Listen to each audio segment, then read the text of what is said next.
माफी मुतबादिल है काम का। मुझे तो शर्म आती है ये कहते हुए, क्या मैं भी कभी एमएलए था? ये क्या हम किसी नाटक कंपनी में काम कर रहे हैं? हम आवाम के दरबार में गए थे, आवाम से हमने मैंडेट लिया, आवाम ने इनको मैंडेट दिया, तभी तो हम सब ने तस्लीम किया। हम छुट्टी ही नहीं डिमांड करते हैं। 13 जुलाई वैसे ही एतवार है, हम छुट्टी नहीं, हम कहते हैं सरकारी फंक्शन के तौर पर मनाइए इसको। आप नहीं मनाना चाहते हैं, हम मनाना चाहते हैं, हमें इजाज़त दी जाए। हमने इजाज़त के लिए अप्लाई किया है, मैं आपको अभी शेयर करूँगा दरख्वास्त जो दी है, हमें इजाज़त दीजिए, हम फातिहा खानी करेंगे, बाज़ाब्ता फंक्शन करेंगे। हम उन शहीदों को खराज अकीदत अदा करने चाहते हैं जिनकी वजह से हम आज यहाँ हैं। और जहाँ तक बात रही स्टेटहुड की, ये कोई नई डिमांड नहीं है। 8 अगस्त 2020 को आप में से काफ़ी लोग उस दिन भी थे, हमने तब भी कहा 3 कोर एजेंडा अपनी पार्टी के हैं। 1 ज़मीनों का तहफ़्फ़ुज़, नंबर 2 नौकरियों का तहफ़्फ़ुज़, नंबर 3 स्टेटहुड, नंबर 4 था उस वक्त इकनॉमिक एक्टिविटी जो ख़त्म हुई थी, डेमोग्राफिक चेंजेस ना हो, चेंज को रोकना, और जो ये था जेलों में उस वक्त लोग थे वो सब ख़त्म हो जाए। कहीं आपको लगता है आईन जम्मू कश्मीर में या आईन हिंद में इलेक्शन जीतने के बाद माफ़ी मुतबादिल है काम का? माफ़ी मुतबादिल है काम का। मुझे तो शर्म आती है ये कहते हुए, क्या मैं भी कभी एमएलए था? आवाम से वोट मांगेंगे और फिर जवाब माफ़ी देंगे कि हम उनके काम करेंगे। ये क्या हम किसी नाटक कंपनी में काम कर रहे हैं?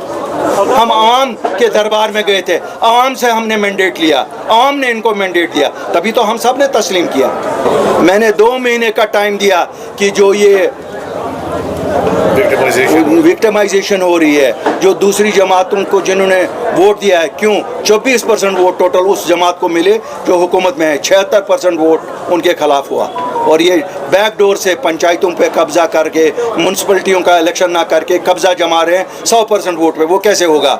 ये शहरी श्रीनगर में एक गली बना के 8 गलियों को छोड़ रहे हैं। हमने कहा अगर ये जो इम्तियाजी तौर पे ट्रांसफ़र हो रही हैं, डेवलपमेंटल वर्क्स में इम्तियाजी तौर पे काम किया जा रहा है, अगर ये बंद नहीं हुआ, हम एहतिजाज पहले घेराव से शुरू करेंगे लोग, उसके बाद दूसरा प्रोग्राम दे देंगे। अमित शाह साहब ने खुद बोला जब वो यहाँ आए कि मैं जम्मू कश्मीर के लोगों से, नौजवानों से, बुज़ुर्गों से बात करूँगा। हम उसको उन्हीं का वादा याद दिलाते हैं। अब तो सब हम हिंदुस्तान ही हिंदुस्तान कहते हैं, हमें से तो कोई पाकिस्तान नहीं कहता है। अब तो पाकिस्तान कहने वाले भी हिंदुस्तान कहते हैं। तो बात करो ना, ये तो सब आपके लोग हैं, अपने लोग हैं, हिंदुस्तानी हैं, तो बात करने में क्या है? अगर आप लद्दाख के लोगों से बात कर सकते हो, अगर आप मिज़ोरम में बात कर सकते हो, अगर आप नॉर्थ ईस्ट में बात कर सकते हो, तो जम्मू कश्मीर जिसकी एक तवारीख है उसके उनके साथ क्यों नहीं? किस चीज़ के छापे पड़ रहे हैं?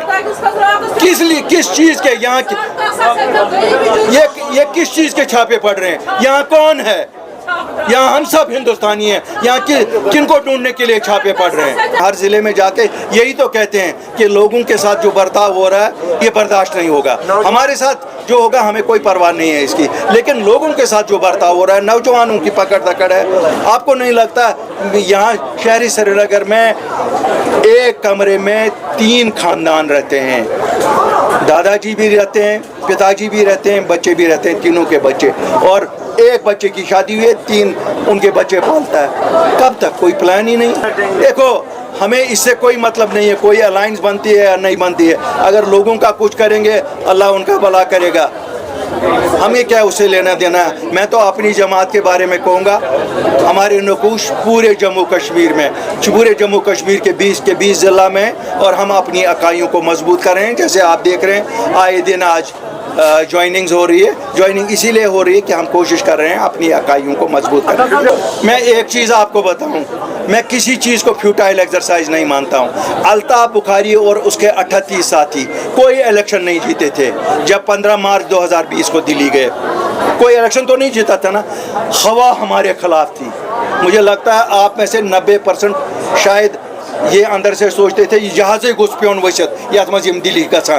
क्यों? यहाँ यही हुआ ना, लोगों के साथ जो दिल्ली गया गद्दारी की, लेकिन हमारे पास इख्तिदार नहीं था। पहला 10 मिनट में जब प्राइम मिनिस्टर को मिला 10 मिनट में पहला स्टेटमेंट किया, हम कोई डेमोग्राफिक चेंज जम्मू कश्मीर की नहीं करेंगे। मीटिंग ख़त्म हुई, दूसरे दिन जब होम मिनिस्टर को मिला, ऐलानिया हुआ कि हम ज़मीनों का तहफ़्फ़ुज़ और नौकरियों का तहफ़्फ़ुज़ देंगे। हमने वहीं नहीं छोड़ा, हालांकि कोविड ऐलान हो चुका था, सब कुछ बंद हो चुका था। मुझे अपनी क़यादत ने कहा दिल्ली में बैठो, क़यादत वापस आई और हमने देखा कि ये बाज़ाब्ता तौर पे इशू हो जाए। एक बाज़ाब्ता नोटिफिकेशन इशू हुई 1 अप्रैल 2020 को, जिसमें जम्मू कश्मीर की 95% ज़मीनें जम्मू कश्मीर के लोगों के दरमियानी खरीदो फरोख्त होगी, 5% इंडस्ट्री के लिए, जो पहले शेख मोहम्मद अब्दुल्ला लीज़ पे देते थे 100 साल का, वो भी वही होता है। और नौकरियां, सभी नौकरियां जम्मू कश्मीर के लिए। तो जब हमारे पास इक़्तिदार नहीं था, कुछ नहीं था, लोगों का मैंडेट नहीं था, खाली हमारी अपनी साख थी, वही लेके गए ना, जिसको मिलिया मेट अपोजिशन ने किया। हमारी इतनी बदनामी की, लेकिन हमने उसकी परवाह नहीं की ना, अपनी इज़्ज़त दाव पे लगाई, अपने ख़ानदान दाव पे लगाए, अपना सब कुछ दाव पे लगाया, लेकिन बचाया तो सही। तो इनके पास तो 50 MLA, ये कौन कहता है मुझे कि ये नहीं कर सकते? It has to be the will. और अल्ताफ़ बुखारी और अपनी पार्टी के पास वो विल है। ये अगर नाकाम होंगे, अल्लाह के फजल से मैं अपने लोगों को कहता हूँ, आप परेशान नहीं हो, इंशाअल्लाह हम स्टेटहुड भी लाएंगे, हम एगमुट कैडर को भी ख़त्म कराएंगे, अपना कैडर भी वापस लाएंगे, अपने नौजवानों को भी वापस लाएंगे और अपने बुज़ुर्गों को भी वापस लाएंगे। ये कैसे होगा? ये कैसे हो सकता है? भैया इन्होंने किसके साथ वफा की? इन्होंने किसके साथ वफा की? लेकिन जम्मू कश्मीर के लोगों ने इनके साथ वफा की। मैं तो ये कहता हूँ, जम्मू वालों ने भाजपा को वो मैंडेट दिया था, 29 सीटें दी, भाजपा ने उनके साथ बेवफाई की। नेशनल कॉन्फ्रेंस ने जम्मू कश्मीर के लोगों और पुंछ राजौरी वालों के साथ बेवफाई की। मिलके दोनों पार्टियों ने जम्मू कश्मीर के सभी लोगों के साथ बेवफाई की। टूरिस्ट वाले, टैक्सी वाला, हाउस बोट वाला, होटल वाला, इस वक्त वो परेशानी के आलम में, उनके लिए स्कीमें बने। होती किस लिए है सरकार? सरकार होती इसीलिए है कि लोगों को जिस वक्त मुसीबत आ जाए उस वक्त उनको थोड़ा सहारा दिया जाए।